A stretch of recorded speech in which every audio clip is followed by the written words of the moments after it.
How often do we get quiet? And I mean total quiet. This is the quiet we need in our lives to spend time with God. If we're to hear that voice, if we're too busy in the boat fishing, we're not going to hear the voice from the shore that says, try the other side of the boat.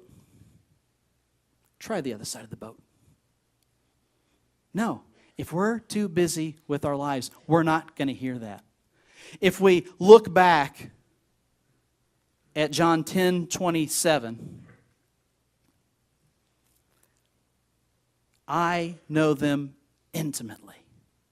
How is God going to know us intimately if we haven't spent time alone? And I don't mean you reading a Bible or saying a prayer when the radio's blasting, and those are things, you can still do that.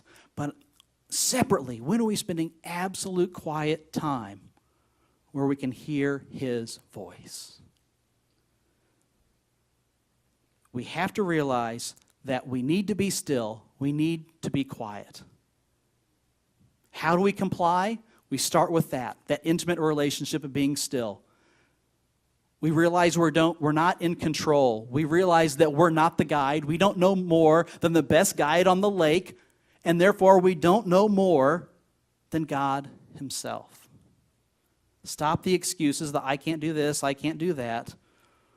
Because if we're serving without direction from God, who are we serving?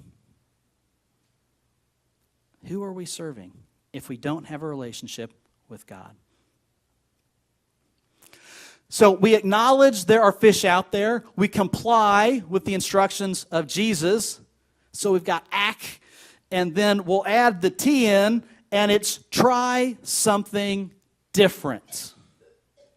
This is how we're going to act. And we finish up by trying something different. Instructions were given, and instructions were followed. Are you willing to take action, no matter how insignificant they may seem to you at the time? I think that's really important. There are times where we say, I think God's telling me this, but it's not that big of a deal. I will put it off. 1 Peter 2:21 says, "For to this you were called, since Christ also suffered for you, leaving an example for you to follow in His steps." Did Jesus try to do things differently in His ministry? Was that the example that He set for us, that we won't always do things the same? Yeah, He did. At times, did He uphold tradition? And yeah, He did. He had an intimate relationship with Father God. He spent time in quiet. And when you and I spend time in quiet, and part of that comply, it makes it a whole lot easier for us on that T part to try, to understand this is when we need to try. As insignificant as it seems, we've been doing this all night long, all night long, all night long. John 21 would have been a whole lot different if I would have been on that boat. All honesty. If I were on that boat, it would have said, they're out there fishing. Have you caught anything? No. Throw your net on the other side of the boat. And Mark Crosby says, are you kidding me? We've been doing this all night. There aren't any fish here. Right? How many are you with me on that? Do we not say that in our lives? Here's something, it's insignificant. If I'm going to catch them here, this is not a huge trawler, it's a small boat. If they're over here, they're over here. It's a net, for goodness sake. If I'm throwing here, I'm going to catch them. So, are you crazy? They're just not here. But that's not what they did. They tried. They threw it out on the other side of the boat. And look what they got. Be willing to do things differently at certain times in your life. The disciples experienced a couple instances in which Jesus multiplied fish in their lives. Think about it. At one point in time, They needed fish. And Jesus did what? Just multiplied them for them, right? Just the unending loaves of bread and fish.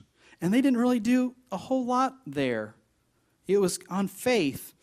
And yet here, not only did they do it on faith, but they also had to try. That's the last part of acting, is us taking the effort to try. There was a research study done about education, and it was comparing Japanese education to the American education system. And they were trying to figure out why the Japanese culture was scoring better than the American culture. And the study that I liked, they started studying the mothers of students.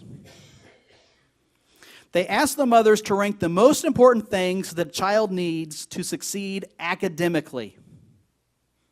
And they thought maybe that will show us something about culture. The mothers, and this is specifically in Minneapolis, the mothers in Minneapolis, they said the number one thing that kids need to succeed, ability. Ability.